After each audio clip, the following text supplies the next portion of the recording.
There's a war, and the battlefield is your mind. You were born with power, untamed, unmeasured, infinite in potential.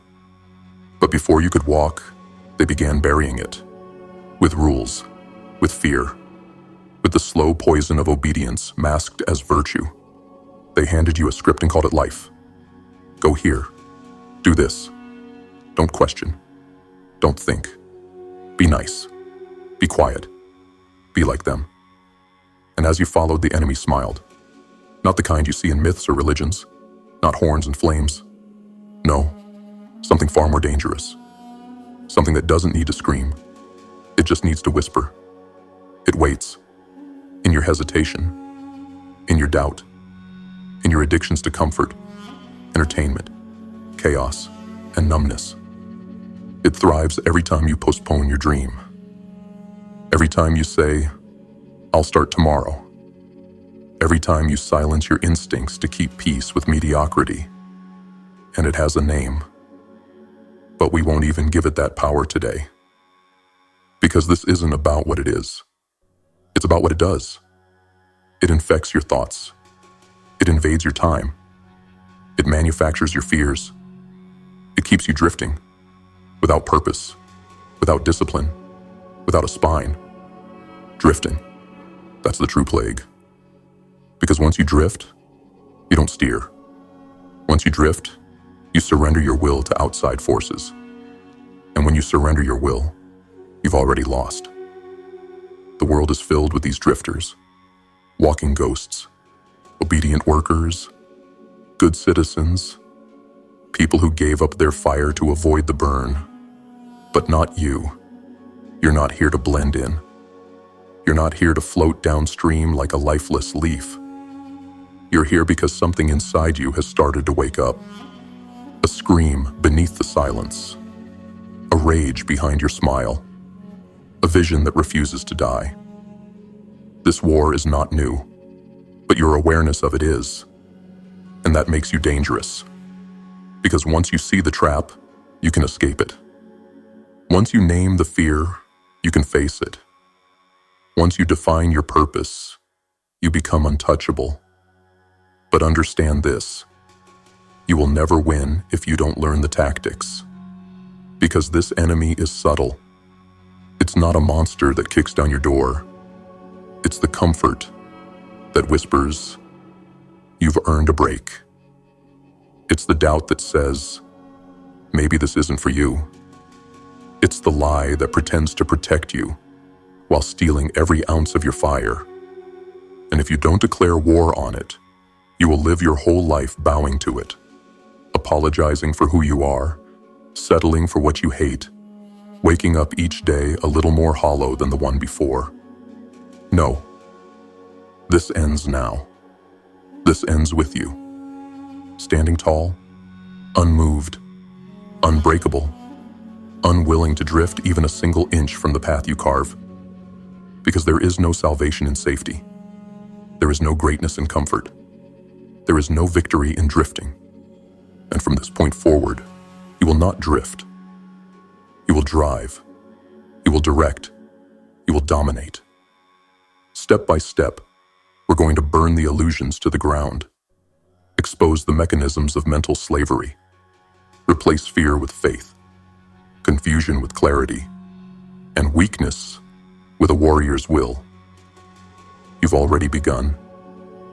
Now we go deeper, into the fire, into the shadows, until every chain is shattered, and the enemy within is left with nowhere to hide.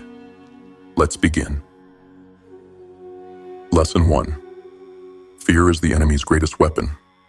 Fear is not just an emotion. It's a system, a virus, a design built to manipulate, to suppress, and to enslave. It doesn't need chains. It doesn't need prisons. It just needs access to your mind.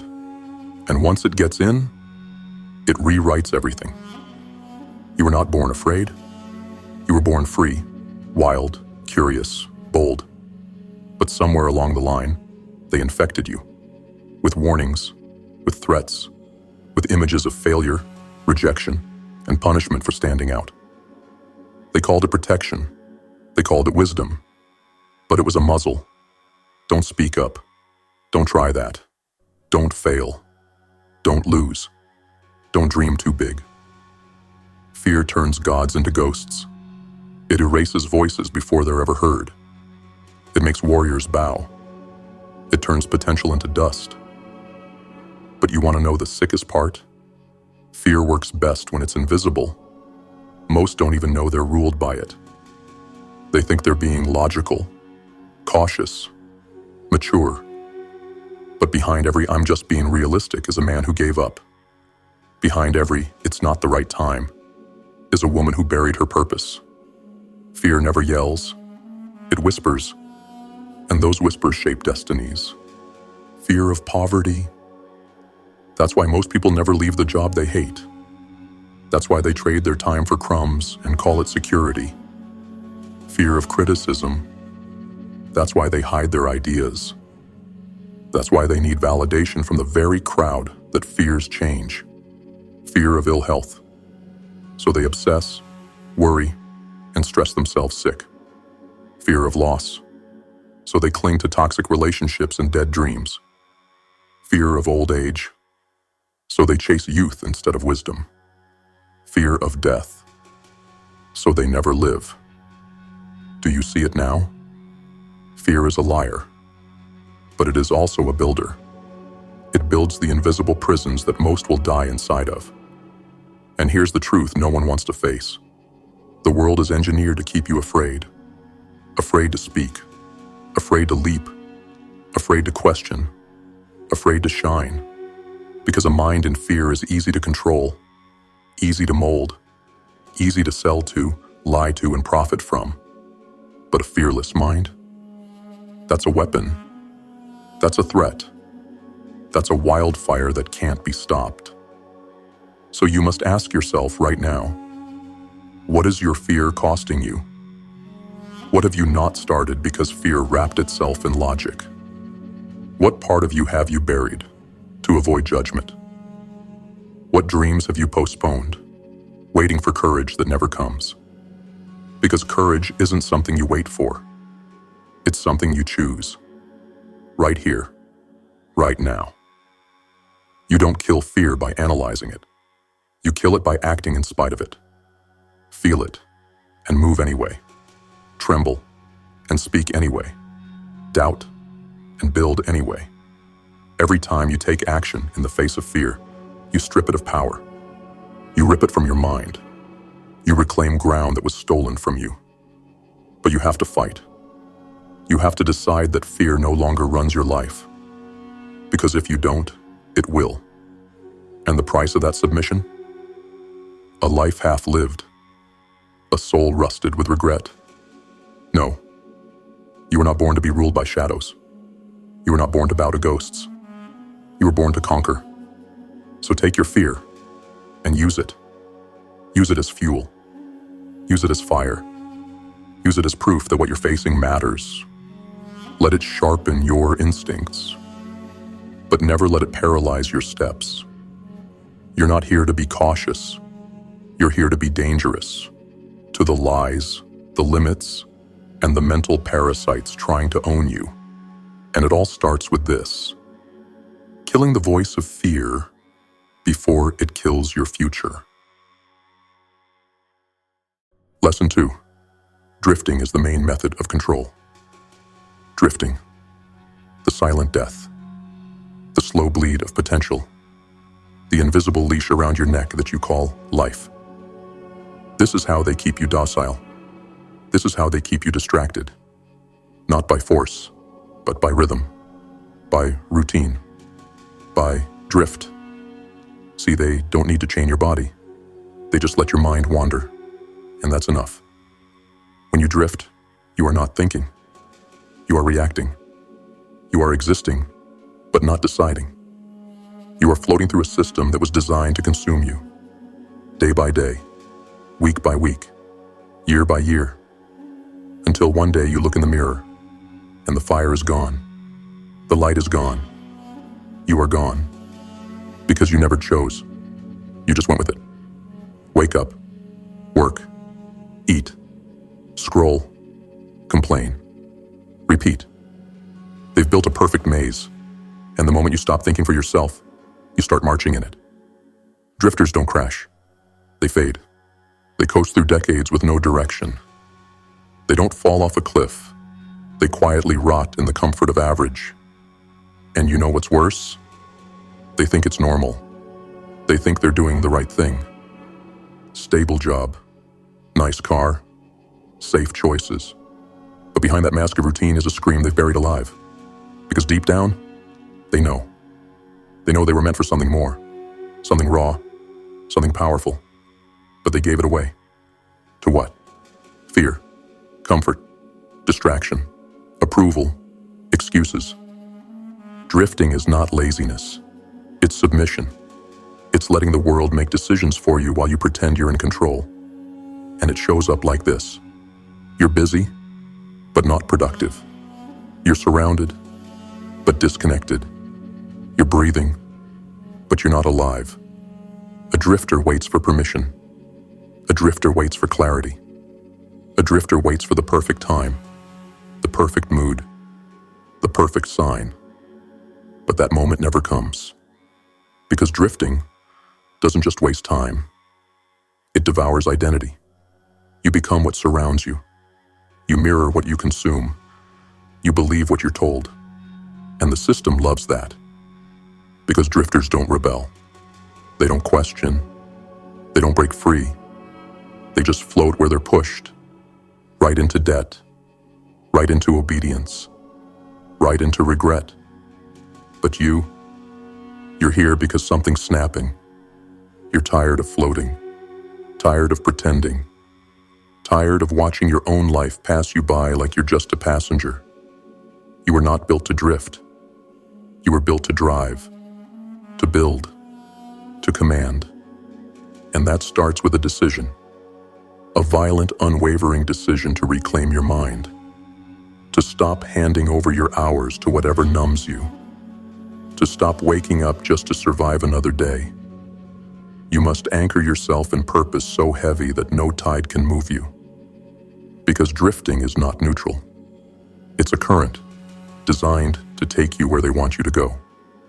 And where does it lead? To comfort that kills. To security that sedates. To a quiet life of invisible suffering.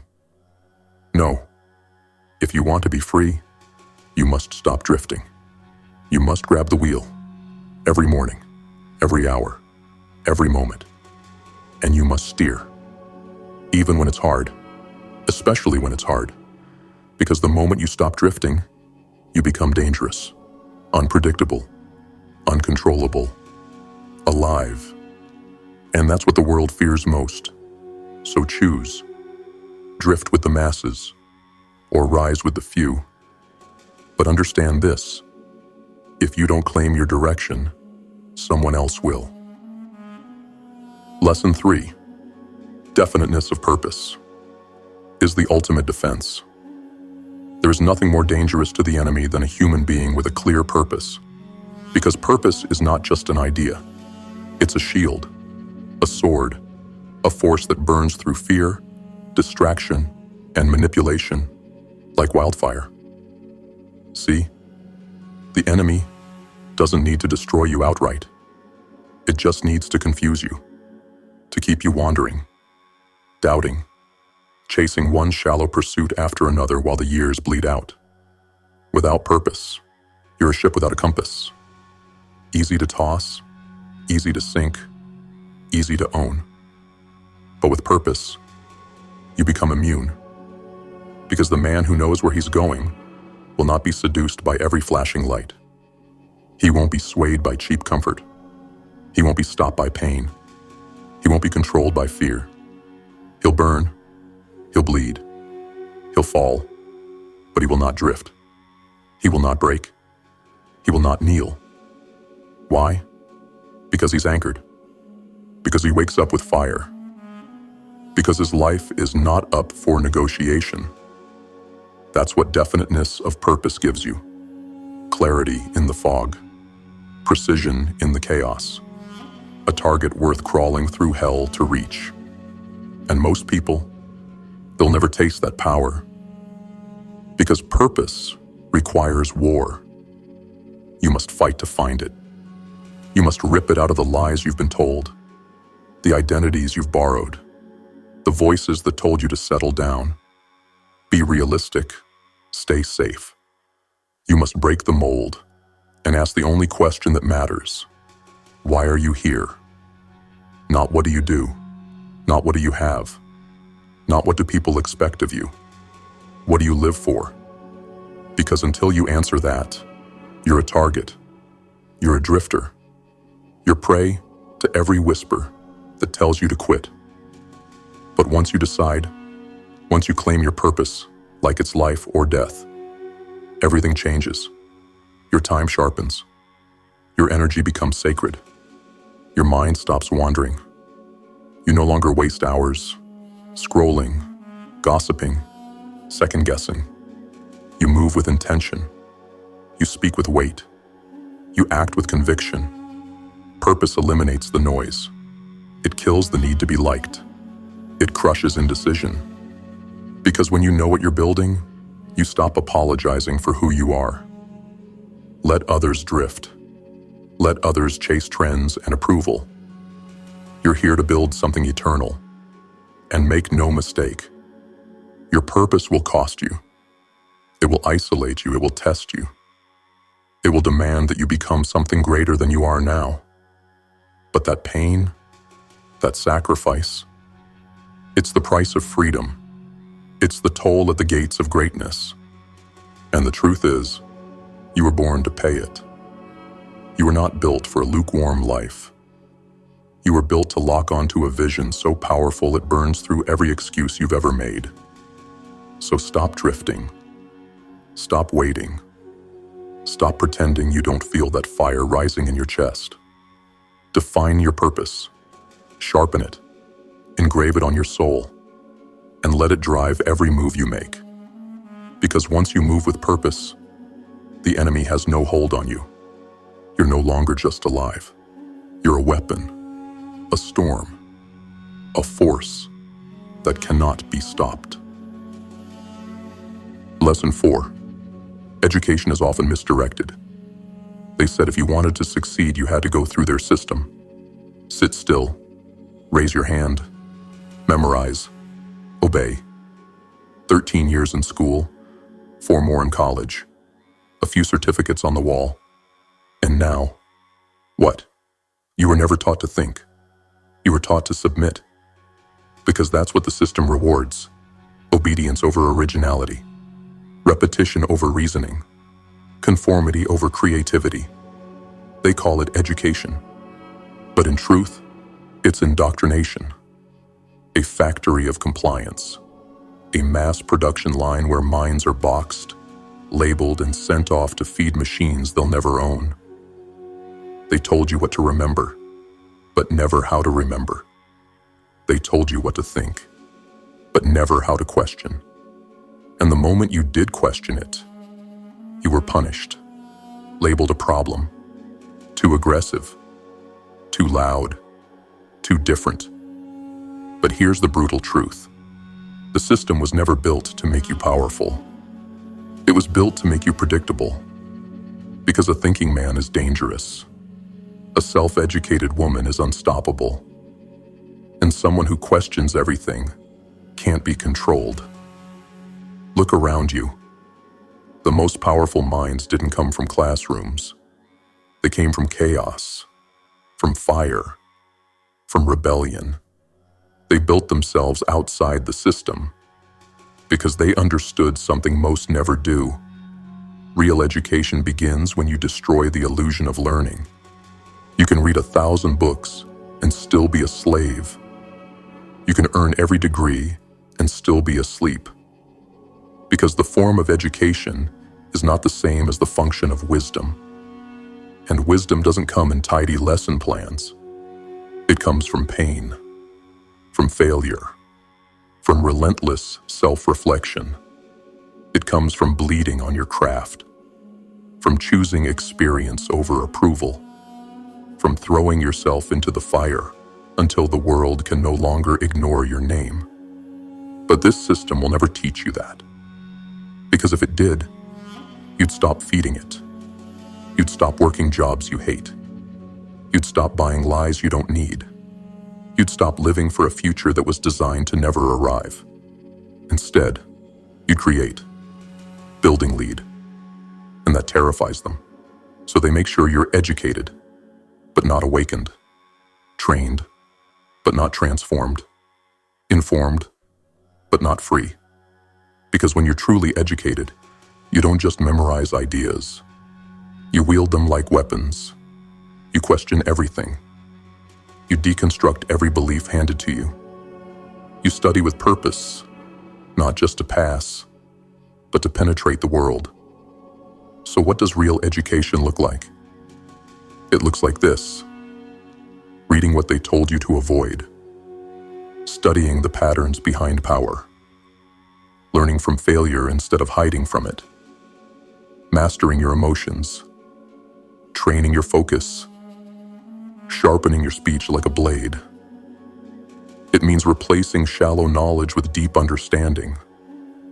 Replacing noise with awareness. Replacing their map with your own bloody path through the jungle. Because no one is coming to teach you how to be free. That's your responsibility. That's your war. That's your path. And the sooner you stop waiting for permission to learn what matters, the sooner you become unstoppable. So unlearn what weakens you.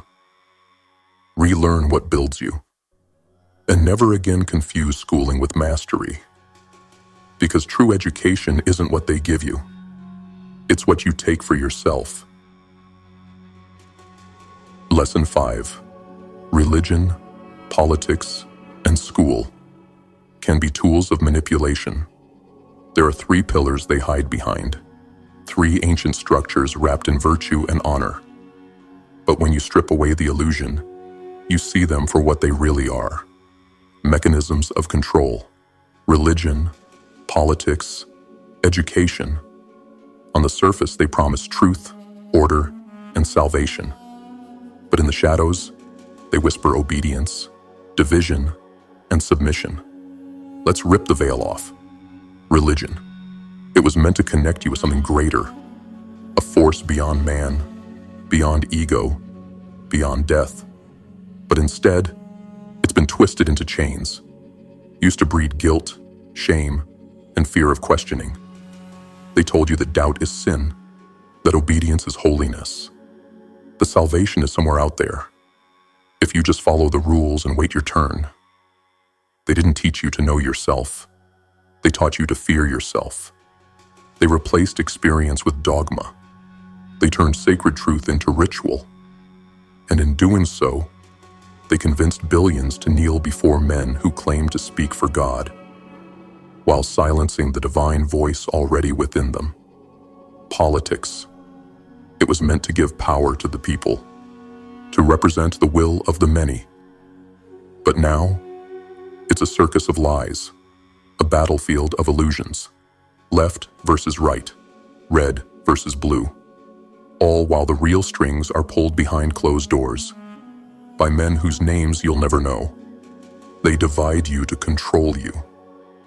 They manufacture outrage so you don't ask deeper questions. They want you fighting your neighbor while they sell your future to the highest bidder. Every law, every bill, every vote is presented as progress. But behind it, control, tracking, compliance. They don't want you united. They want you enraged, distracted, and loyal to a side instead of loyal to truth. And the masses? They eat it up because it feels good to belong to a tribe, even if that tribe is led by wolves. Education. We already tore into it. But understand this. When paired with politics and religion, school becomes the perfect weapon. It programs your mind before you're even old enough to resist. It teaches you who the heroes are, what history to believe, what facts to accept, what questions not to ask. It produces good workers, not great thinkers, compliant citizens, not dangerous visionaries. They don't want philosophers. They want employees. They want you trained just enough to function, but never enough to challenge anything. Together, these three systems form a holy trinity of mental slavery. And here's the sick part. It's all done with a smile, with robes, with ceremonies, with speeches about freedom, virtue, progress. But when you trace the outcomes, blind obedience, dependence, fear, division, conformity, and worst of all, internalized self-betrayal. Because once they own your mind, you'll silence yourself. You'll censor your own thoughts. You'll defend your cage. You'll call your slavery wisdom. So how do you break out? You question everything. You stop worshiping institutions. You stop assuming anyone has authority over your mind. You find your truth in experience, in silence, in study, in battle. You reclaim the right to ask the forbidden questions. You challenge every idea handed to you like scripture. And you trust the whisper of your own soul over the roar of the mob. This is not rebellion for the sake of chaos. This is rebellion for the sake of clarity. Because if you ever want to be truly free, you have to see the strings. And once you see them, you cut them, one by one. Not with rage, but with ruthless awareness. Because you don't need to burn the system down. You just need to walk out of it and build something so powerful, so sovereign, so rooted in truth that the system becomes irrelevant. Lesson 6. Self-discipline is key to freedom. Freedom is not handed to you. It is earned. And the currency is discipline. The weak talk about freedom like it's some right, like it's owed, like someone will one day knock on their door, hand them a key, and say, "You're free now. Go do what you want." That's not how it works. That's never how it worked. Because freedom without discipline is chaos. It's a trap disguised as liberty. It's a life of impulse, addiction, distraction, and slow destruction. Self-discipline is the gatekeeper. Without it, you're just another slave. Not to the system, but to yourself, to your cravings, to your laziness, to your comfort, to your fears. No outside force can break you faster than you without control. And that's why the enemy fears discipline. Because once you build it, you become untouchable. You no longer need a master. You are the master of your thoughts, of your habits, of your time, of your future. But make no mistake, discipline is not glamorous. It's cold. It's sharp. It's brutal. It means getting up when every part of you wants to sleep. It means working when no one is watching. It means silence when everyone else is screaming for validation.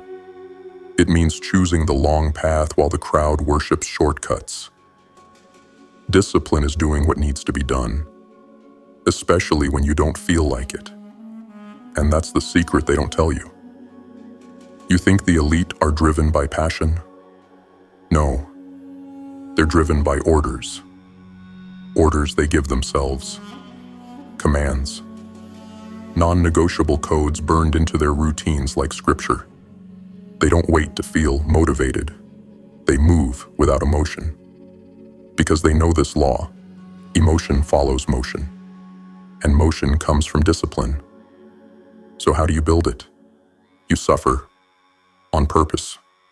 You resist the easy. You delay gratification. You make pain your teacher instead of your excuse. You become a soldier of your own mind. You set standards. Then you bleed to live up to them. Not for applause, not for likes, not for approval, but because your future demands it. Because your destiny will not shake hands with the version of you who can't keep a promise to himself. The enemy wants you soft, wants you inconsistent, wants you reactive, Why? Because a man without discipline is a man who can be moved. But a man with discipline, he's unshakable, unstoppable, unwilling to be owned. He eats pain for breakfast. He uses boredom as fuel. He does the work whether the sun shines or not, because freedom is earned, and discipline is the blood you pay for it with. It's the discipline to track your time, to master your finances, to train your body, to guard your mind, to say no when everything inside you is screaming yes. It's the quiet war you wage every day, when no one's watching, but your future self is begging you not to quit. And once you win that war, no one owns you. Not your boss, not your past, not your vices, not your fears. Because the moment you command yourself, you become your own king. And that is the foundation of every empire ever built. Lesson 7. Your environment shapes your mind. Choose it carefully. You think you're in control? Look again. Every thought you have, every desire that rises, every doubt that whispers, is being shaped, not just by what's inside you, but by what surrounds you. Environment is everything. It's not just the backdrop. It's the architect of your reality. Because here's the truth they never taught you in school. The mind doesn't operate in isolation. It absorbs, it mirrors, it conforms, unless it's trained to rebel. And unless you consciously shape your environment will shape you. That means the people around you, the content you consume, the places you go, the words you hear, the energy you tolerate. All of it is feeding your mind, either like a weapon or like a disease. Every conversation, every headline, every scroll, it's either sharpening your edge or dulling it into oblivion. So ask yourself, what is your environment doing to you? Look around. Are you surrounded by cowards or killers? By builders or by critics? By those who sharpen your vision or poison your focus? You cannot rise while bathing in decay. You cannot think like a king while sleeping in a dungeon of distractions. And that's exactly what the enemy wants, to keep you in environments that rot you from the inside out. Loud, chaotic, numbing, filled with gossip, fake dopamine, and low-vibration voices. Because they know this: if they control what surrounds you, they don't need to control you directly. You'll start editing yourself, lowering your standards, dulling your edge, just to fit in. But fitting in is not your destiny. You were born to stand the hell out, so you must become ruthless about your space. Guard it like a warrior guards his blade. Cut out what weakens you. Burn what distracts you. Walk away from what doesn't fuel the mission. That means skull, turning off the noise, silencing the critics, blocking out the energy vampires, replacing garbage with greatness, everywhere, from your feed to your circle to your inner dialogue. You don't just detox your body, you detox your world, because your environment is not neutral. It's sculpting your habits, influencing your decisions, controlling your direction, unless you take back the wheel. And once you do, once you surround yourself with power instead of poison, your mind becomes lethal. You stop second-guessing. You stop procrastinating. You stop shrinking to make others comfortable. Instead, you rise. You build. You dominate.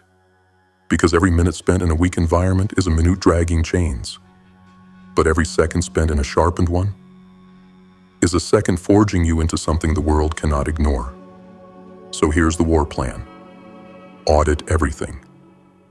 Ask, does this person, this space, this input make me stronger, sharper, and more sovereign? If not, it goes. No apologies, no guilt, no compromise. Because your life is not a group project. Your evolution is not up for debate. And the version of you that's coming, the one who conquers fear, who builds empires, who walks with fire in his eyes, he demands an environment worthy of his power. So build it, or be broken by the one you tolerate. Lesson 8. Time and definitive habits must be guarded. Time is your most sacred weapon. And yet, most people toss it aside like it's worthless. They waste it mindlessly scrolling through distraction. They give it away to people who drain them. They spend it, trapped in loops of hesitation, procrastination, and regret. And they wonder why their lives feel empty, why the fire inside never ignites. The truth? You're not being attacked head-on. You're being drained, slowly, silently, by the minute, by the hour, by the day. That's how they break you, not in some dramatic collapse, but one wasted moment at a time. The enemy doesn't need to destroy your house.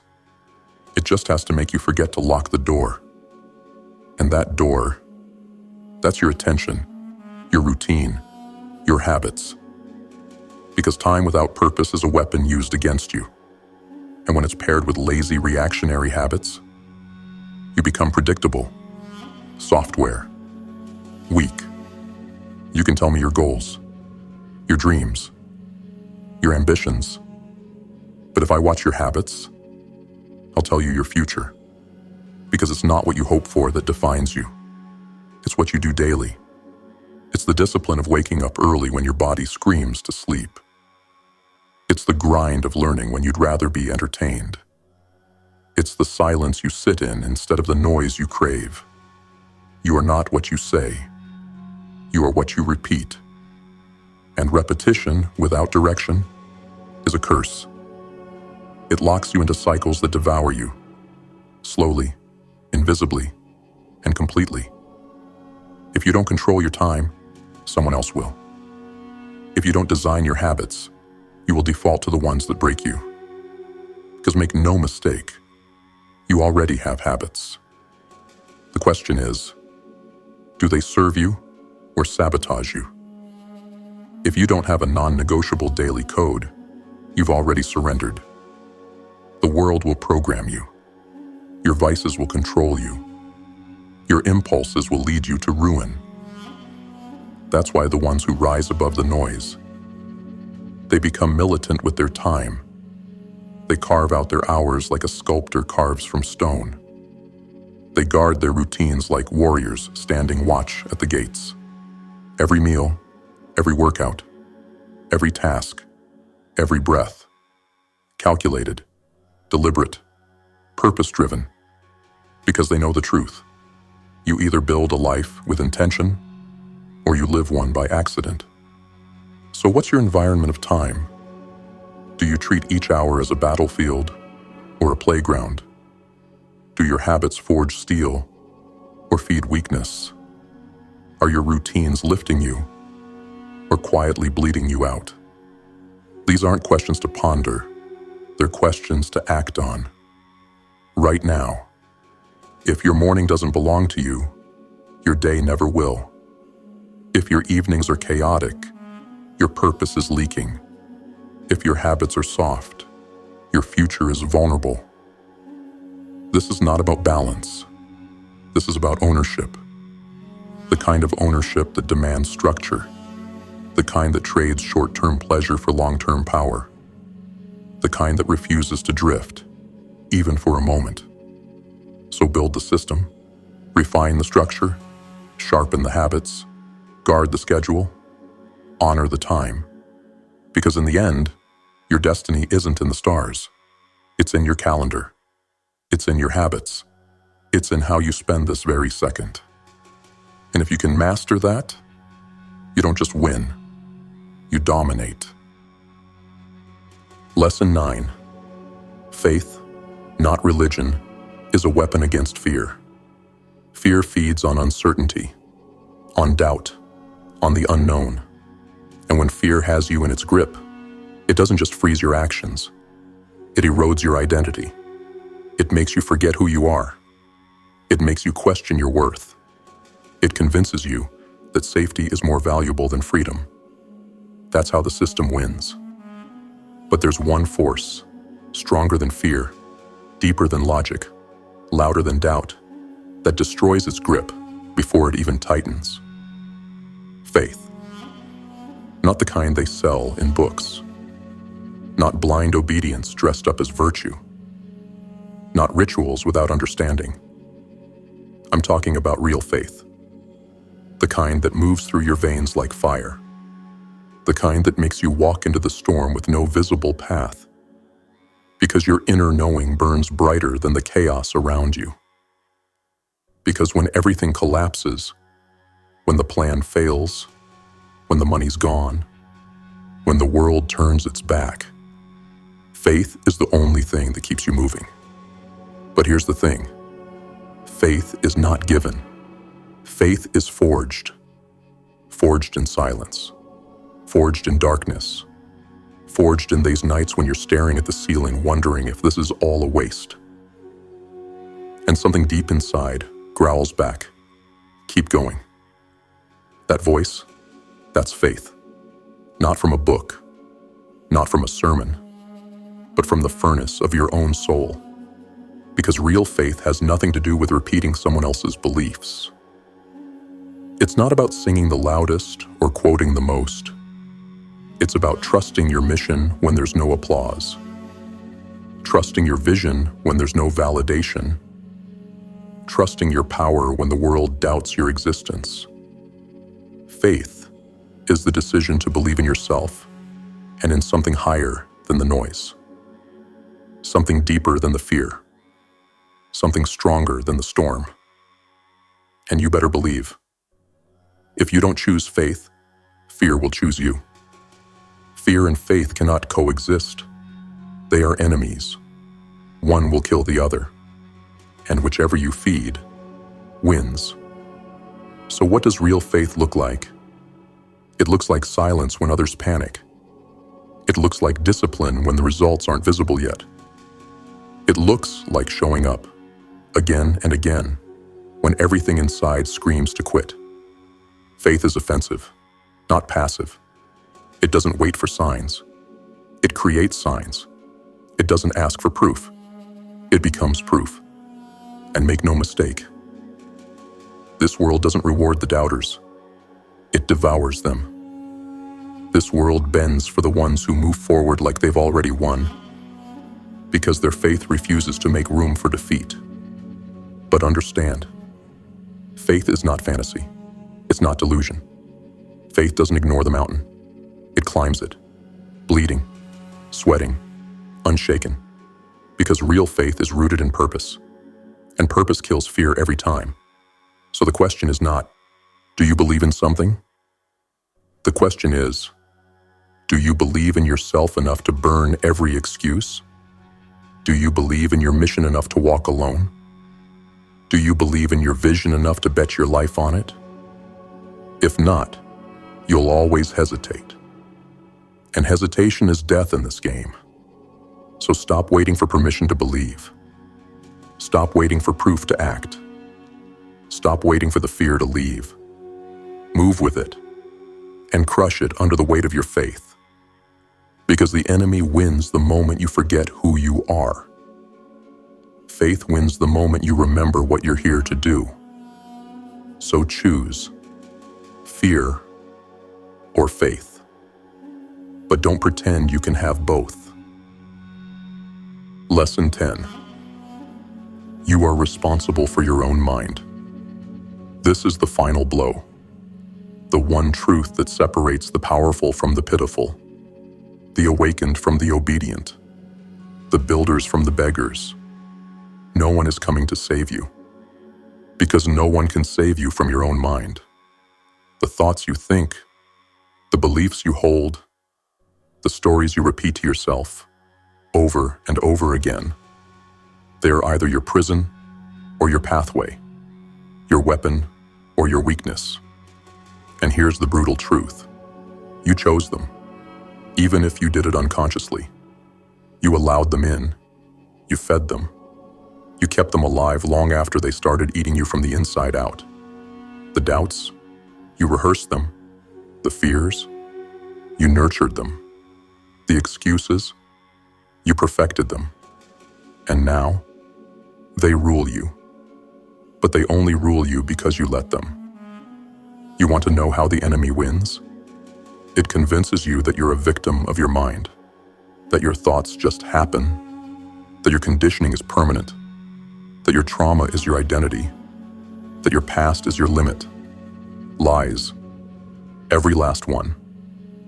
Because the truth is this: you are the gatekeeper, the architect, the commander.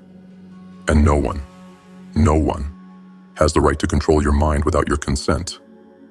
You can't always control what enters your mind, but you damn sure control what stays. And if you don't, you're not a person, you're a puppet. You'll be yanked around by opinions, trends, fears, cravings, and insecurities. You'll think you're making choices, but in reality, you're just reacting to ghosts in your head that were planted there years ago.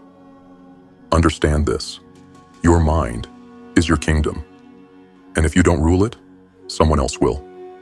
They'll rule it through fear, through manipulation, through media, through shame, through guilt, through false logic and comforting lies. But once you own your mind, they lose. Because a man who controls his mind cannot be bought, cannot be broken, cannot be baited, bullied, or distracted. He moves by will, by vision, by discipline. His mind doesn't chase comfort. It creates clarity. It doesn't hide from pain. It harnesses it. It doesn't drift in confusion. It cuts through noise like a blade. But here's the part no one wants to hear. Mental mastery is a brutal path. You have to strip away every lie, every excuse, every belief that kept you small. You have to tear the mask off your ego and admit you were the one holding the leash the whole time. Not your past, not your parents, not your circumstances. You. And once you admit that, you gain the one thing the world can't steal: power. Not power over others, power over self. The power to build a thought and let it evolve into an empire. The power to feel fear and act anyway. The power to walk into hell and smile, because you trained for it. Your mind is your battlefield, and every day you either fortify it or forfeit it. There is no neutral ground. So what will it be? Another day letting random thoughts dictate your destiny, or a new era where you speak with precision, move with purpose, and command every inch of your inner world? Because this is the end of the illusion. From here on out, you can't say you didn't know. You are responsible for your mind. And what you do with that responsibility will define every chapter of your life from this moment forward. Choose wisely. You've seen how they win. Through fear, through drift, through distractions packaged as comfort, through lies hidden inside tradition, routine, and noise. They don't need to break your body. They just need to own your mind. And they've done it for generations. They told you fear was safety, that drifting was normal, that purpose was unrealistic, that obedience was wisdom, that discipline was suffering, that your environment doesn't matter, that your time is disposable, that your faith must come from others, that your mind isn't your responsibility. They whispered these lies so often, you began to believe them were your own thoughts. But now, you see the trap. You hear the chains. You feel the burn of your stolen potential. And you're done. You're done bowing to fear. Done floating with no direction. Done surrendering your time, your habits, your mind, your life to forces that never had your best interest in mind. Because now you know. Freedom is not given.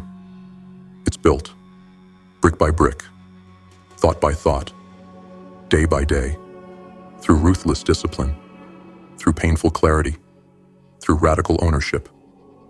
This is your war now, to kill the fear before it kills your future, to stop the drift before it becomes your destiny, to find your purpose and bleed for it, to unlearn their education and build your own, to see through the lies of institutions and reclaim your sovereignty, to forge discipline so sharp nothing can shake you, to protect your time like your life depends on it, because it does, to build an environment that feeds your fire, not your doubt, to move with faith when logic fails, to command your mind like a general on the battlefield.